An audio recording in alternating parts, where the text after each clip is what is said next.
भारत माता की, भारत माता की, भारत माता की।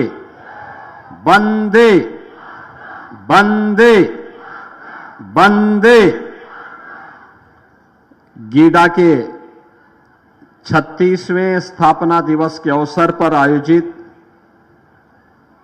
आज के इस कार्यक्रम में मंच पर उपस्थित उत्तर प्रदेश सरकार में मंत्रिमंडल के मेरे सहयोगी, औद्योगिक विकास के मंत्री श्री नंद गोपाल गुप्ता नंदी जी, सूक्ष्म लघु मध्यम उद्यम विभाग के मंत्री श्री राकेश सचान जी, गोरखपुर के लोकप्रिय सांसद श्री रवि किशन जी, जिला पंचायत अध्यक्ष श्रीमती साधना सिंह जी, माननीय विधायकगण श्री प्रदीप शुक्ला जी, विपिन सिंह जी, फतेह बहादुर सिंह जी, महेंद्र पाल सिंह जी, श्री श्री राम चौहान जी, श्री राजेश त्रिपाठी जी, विधान परिषद सदस्य डॉक्टर धर्मेंद्र सिंह जी, भारतीय जनता पार्टी के जिलाध्यक्ष श्री जनार्दन तिवारी जी, महानगर संयोजक श्री राजेश गुप्ता जी, आज के इस कार्यक्रम में उपस्थित गीडा के हमारे सभी उद्यमीगण, लाभार्थीगण, सैजनवा और पिपरोली गोरखपुर ग्रामीण से जुड़े हुए हमारे सभी उपस्थित कार्यकर्ता बहनों और भाइयों, गोरखपुर औद्योगिक विकास प्राधिकरण का आज 36वां स्थापना दिवस है। इस अवसर पर मैं सभी गीडा परिवार को, यहां के उद्यमियों को, यहां के कार्मिकों को और पूरे गोरखपुर वासियों को मैं इसके लिए हृदय से बधाई देता हूं, अपनी शुभकामनाएं देता हूं। बहनों और भाइयों, ठीक 36 वर्ष पूर्व आज ही के दिन गोरखपुर औद्योगिक विकास प्राधिकरण की स्थापना हुई थी, लेकिन स्थापना के साथ ही इस पे कुछ बीमारियों ने भी हमला प्रारंभ कर दिया था। 1989 से लेकर के 1998 तक औद्योगिक गतिविधियां गीडा में लगभग शून्य रहीं। धरना प्रदर्शन चलते थे, गोलीकांड होते थे, अव्यवस्था चलती थी, न सरकार का विजन था और न ही यहां पर कोई कार्य करने की इच्छा शक्ति।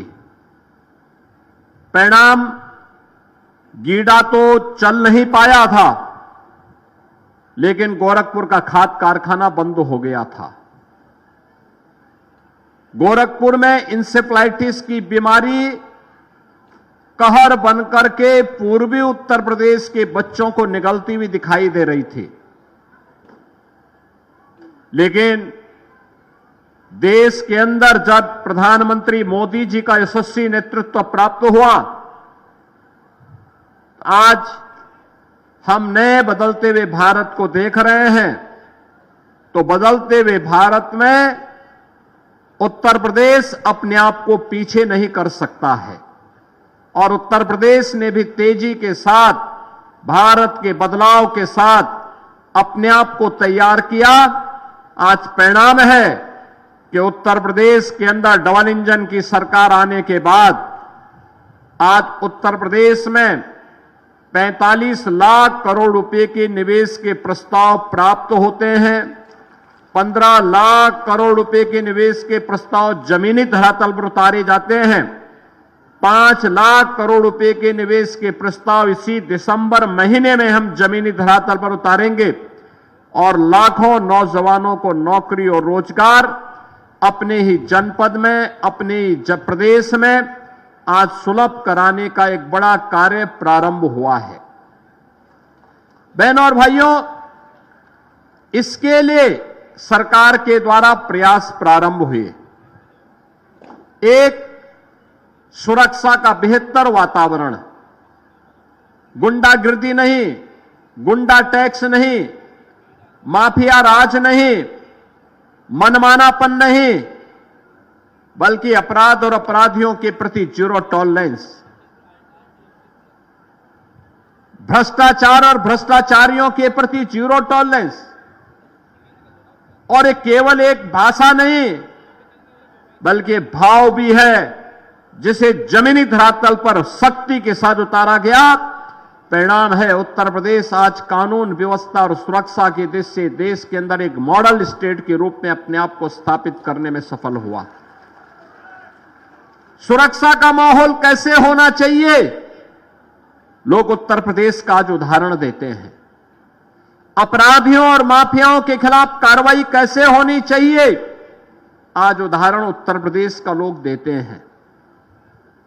सुरक्षा का बेहतर वातावरण हुआ, अन्नदाता किसानों के साथ सीधे संवाद हुआ, जमीन का उन्हें अच्छा मुआवजा देना प्रारंभ हुआ और किसी भी अन्नदाता किसान के साथ अन्याय नहीं होना चाहिए, उससे बात की जानी चाहिए।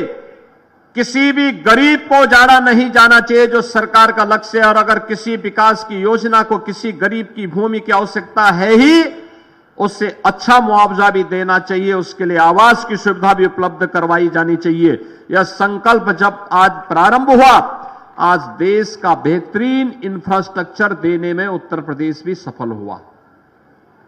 आज देश का 55% एक्सप्रेस वे उत्तर प्रदेश में है। देश का सबसे बड़ा रेल नेटवर्क उत्तर प्रदेश के पास है।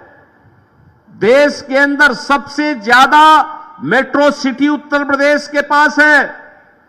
देश के अंदर सबसे ज्यादा एयरपोर्ट, 16 एयरपोर्ट हमारे क्रियाशील हैं, जिनमें 4 इंटरनेशनल एयरपोर्ट हैं और 5वां भारत का सबसे बड़ा एयरपोर्ट जेवर तैयार हो चुका है। अगले 1 महीने के अंदर प्रधानमंत्री जी के कर कमलों से इसका उद्घाटन भी हम लोग कराने जा रहे हैं। बहनों और भाइयों, देश का पहला रैपिड रेल उत्तर प्रदेश में, देश की पहली इनलैंड वाटरवे उत्तर प्रदेश में। अब उत्तर प्रदेश बीमारू नहीं, भारत की अनलिमिटेड पोटेंशियल का प्रदेश, नाम के अनुरूप यूपी अनलिमिटेड पोटेंशियल का प्रदेश हो चुका है। देश की सबसे तेज विकसित अर्थव्यवस्था के रूप में उत्तर प्रदेश ने आज अपने आप को स्थापित किया है।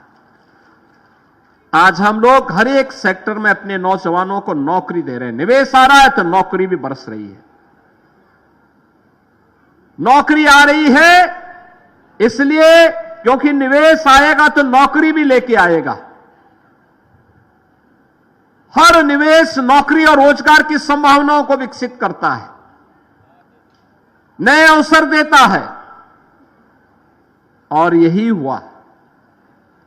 अब याद करिए, 15 लाख करोड़ रुपए के जो निवेश प्रस्ताव जमीनी धरातल पर उतरे हैं, ये 15 लाख करोड़ रुपए के निवेश के प्रस्तावों के माध्यम से हम लोगों ने प्रदेश के अंदर 1.5 करोड़ नौजवानों को सीधे सीधे नौकरी की स्थिति वहां पर पैदा की है। और प्रदेश भर में हुई है, अकेले गीडा में ही लगभग 40,000 नौजवानों को नौकरी मिली है अकेले गीडा में। यह है परिवर्तन। बहनों और भाइयों, करने की इच्छा शक्ति होनी चाहिए। और परिणाम है कि पिछले 8 वर्ष में, पहले 8 वर्ष पहले उत्तर प्रदेश में क्या स्थिति थी? पहले प्रदेश में होता था जाति के नाम पे लड़ाओ, भाषा और क्षेत्र के नाम पर बांटो, तुष्टीकरण की नीति पर चल करके अराजकता पैदा करो, उत्तर प्रदेश के सामने पहचान का संकट पैदा करो, वैमनस्यता पैदा करके उत्तर प्रदेश में कर्फ्यू जैसा माहौल पैदा करो। यही पिछली सरकारों की सोच थी।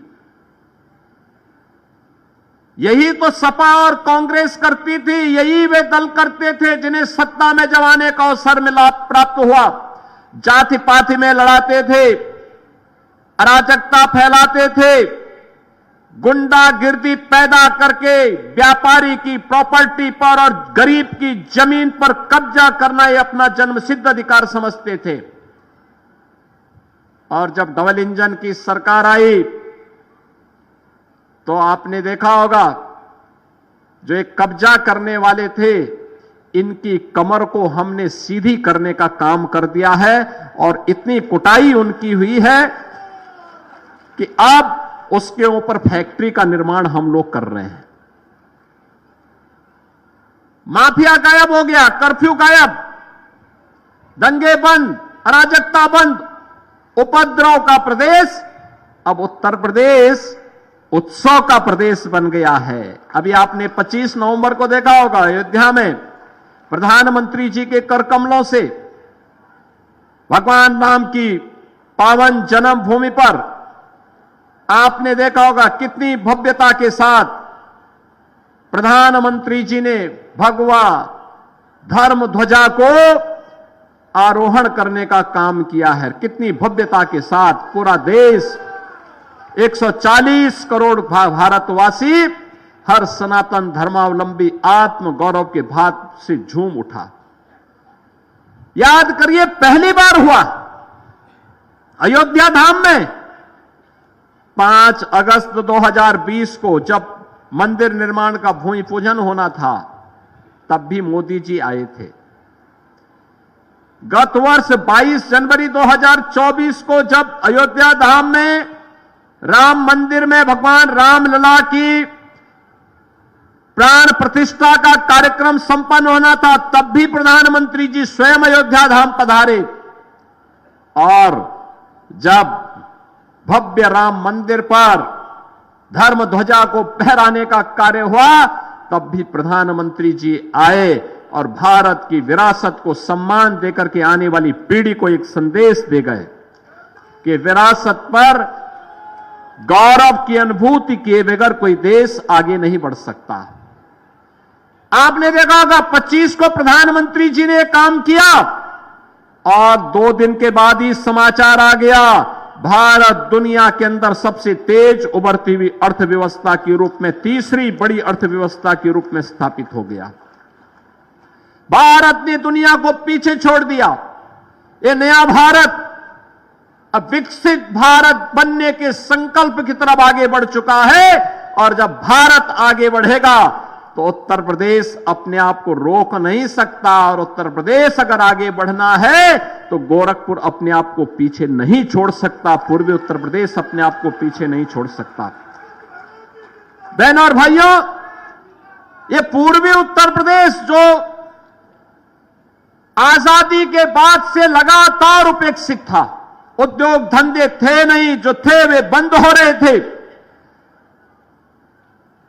माफियागिरी ने यहां के निवेश को चौपट कर दिया था, यहां के वातावरण को खराब कर दिया था।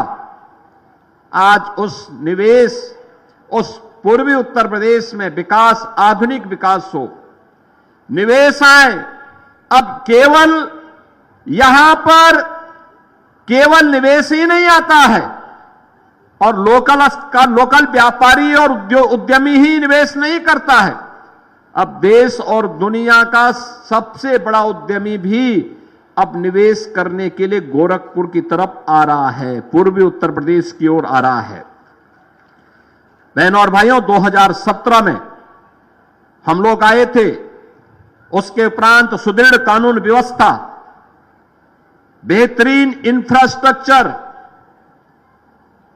प्रदेश के अंदर कनेक्टिविटी का विस्तार और निवेशकों को आकर्षित करने के लिए 33 से अधिक सरकार की जो सेक्टोरियल पॉलिसीज थी, उन सभी के कारण आज गीडा में न केवल स्थानीय बल्कि देश का हर निवेशक यहां निवेश करके यहां पर तेजी के साथ आगे बढ़ रहा है।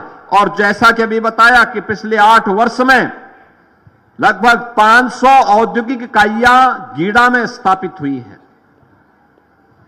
इनके माध्यम से 11,618 करोड़ से अधिक रुपए की लागत से 40,000 नौजवानों को सीधे सीधे नौकरी अकेले गीडा में प्राप्त हुई है। इनमें जो उद्योग यहां लगे, कियान इंडस्ट्री लगी, अंकुर उद्योग, India auto wheels, SD international, CP milk and foods, Tatva plastic, Kapila कृषि उद्योग, पेप्सिको, कोका कोला और कैंपा, यानी ये सभी यहां पर आज निवेश के लिए आए हैं। और अभी धुलियापार में रिलायंस समूह का कैंपा ब्रांड भी वहां पर एक टाउनशिप को, इंडस्ट्रियल टाउनशिप में यूनिट लगाने को तैयार कर रहा है। गोरखपुर लिंक एक्सप्रेस वे में भी हम लोगों ने 800 एकड़ लैंड यहां पर उपलब्ध कराया है और इसमें Varun beverage, Coca Cola, Kapila कृषि उद्योग, ये सभी तो हैं ही, लेकिन सेक्टर स्पेसिफिक स्कीम के अंतर्गत प्लास्टिक पार्क और फ्लैटेड फैक्ट्री भी आज यहां पर हम सबके सामने बहुत शीघ्र आपके सामने आने वाली हैं, जिनके माध्यम से ढेर सारे नौजवानों को हम लोगों ने आगे बढ़ाने का निर्णय लिया है। नायलेट के माध्यम से यहां का युवा स्किल डेवलपमेंट में ट्रेंड हो रहा है। अब हम लोगों ने यहां पे अभी काफी बड़े क्षेत्र में हम लोगों ने एक नए औद्योगिक विकास को विकसित करने के लिए गीडा से लेकर धुलियापार तक पूरा औद्योगिक विकास, उद्योग ही उद्योग दिखाई देंगे, जिसमें 800 एकड़ में अंबुजा सीमेंट, श्रेयस डिस्टिलरी, ये सभी यहां पे विकसित होने जा रही हैं। और मेरा मानना है कि आने वाले समय में यहां पर तमाम प्रकार के अन्य कार्यक्रम यहां पे आज होने जा रहे हैं और आने वाले समय में गीडा देश के एक विकसित औद्योगिक हब के रूप में अपनी एक नई पहचान बनाएगा और पूर्वी उत्तर प्रदेश के नौजवानों के लिए न केवल यहां पे रोजगार के लिए बल्कि नौजवानों को स्किल डेवलपमेंट के माध्यम से नायलेट जैसे संस्थान के साथ गीडा के एमओयू के बाद इंडस्ट्री की डिमांड के अनुरूप उस प्रकार के स्किल डेवलपमेंट के प्रोग्राम को हम तेजी के साथ आगे बढ़ाने में सफल होंगे।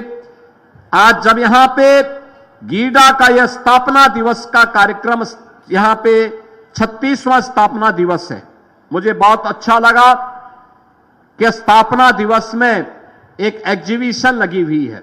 250 स्टॉल आए हैं जो गीडा में पैदा हो रहे हैं, प्रदेश में जिसका प्रोडक्शन हो रहा है, वे सभी यहां पे स्टॉल लगे हुए हैं। और मैं चाहूंगा आप सभी एक बार आज या कल जरूर देखें, इन स्टॉलों में जाइए। मैं चाहूंगा कि यहां पे हमारे गीडा के द्वारा भी, जिला प्रशासन के द्वारा भी गोरखपुर और बस्ती कमिश्नरी के कम से कम इंजीनियरिंग कॉलेजेस से, विश्वविद्यालयों से, पॉलिटेक्निक से और टेक्निकल इंस्टीट्यूशन और आईटीआई से जुड़े हुए बच्चों को यहां का भ्रमण जरूर करवाया जाए। उन्हें इस क्षेत्र में और कितनी संभावनाएं हैं उन्हें देखने का अवसर प्राप्त होगा। एमएसएमई का ये ट्रेड शो जो उत्तर प्रदेश बेस्ड है, वह भी देखने का अवसर प्राप्त होगा। मुझे अच्छा लगा आज यहां पे मैंने यहां पे उत्तर प्रदेश में गोरखपुर में खासतौर पर भारत के सनातन धर्म की पहचान को वैश्विक मान्यता दिलाने वाले गीडा को भी आज यहां पर 10 एकड़ लैंड का आवंटन पत्र प्राप्त हुआ है, जहां पे गीता प्रेस नए सिरे से यहां पर स्थापित होकर के गीडा क्षेत्र के गौरव को भी बढ़ाने का कार्य होगा। इसके साथ ही यहां पे अन्य औद्योगिक इकाइयों के लिए भी आवंटन पत्र, जिसमें 6,900 करोड़ रुपए से अधिक के निवेश गीडा में होंगे, यह तो होगा ही, साथ साथ नाइलेट के जुड़े हुए छात्रों के स्किल डेवलपमेंट से जुड़े हुए लोगों को भी छात्रों को भी मैंने यहां पे मंच पे सर्टिफिकेट उपलब्ध करवाए। और सीएम युवा उद्यमी स्कीम के अंतर्गत भी मैं एक दो स्टॉल में भी गया था, जहां मैंने देखा सीएम उद्यमी स्कीम के अंतर्गत कैसे लोगों ने अपने जीवन में परिवर्तन किया है। बहनों और भाइयों, ये सब प्रयास से होता है। थोड़ा सा आप प्रयास करेंगे तो वह प्रयास जैसे गीड़ा में परिवर्तन ला दे रहा है, ऐसे ही परिवर्तन आपके जीवन में भी ला सकता है। हमें उस प्रयास का हिस्सा बनना पड़ेगा और उसी प्रयास के क्रम में आज 36वां स्थापना दिवस की पूर्व संध्या पर हम यहां पर एकत्र हुए हैं। मैं उन उद्यमियों को जो शुरू से ही 1989 से ही गीड़ा की स्थापना के साथ और गीड़ा के विकास के प्रति रुचि रखते हैं, उन सब का मैं इस अवसर पर हृदय से अभिनंदन करता हूं। पूरे गीड़ा परिवार को मैं हृदय से बधाई देता हूं। गोरखपुर समेत पूर्वी उत्तर प्रदेश के सभी नागरिकों को 36वें स्थापना दिवस पर अपनी बधाई देता हूं और विश्वास करता हूं कि विकास की इस प्रक्रिया को हम सकारात्मक ऊर्जा के साथ आगे बढ़ा करके गीड़ा को उत्तर प्रदेश के एक प्रमुख औद्योगिक हब के रूप में स्थापित करके पूर्वी उत्तर प्रदेश और देश के नौजवानों के लिए रोजगार और नौकरी की नई संभावनाओं को आगे बढ़ाने के केंद्र के रूप में विकसित करेंगे। आज के इस अवसर पर मैं एक बार फिर से आप सबके प्रति अपनी शुभकामनाएं देते हुए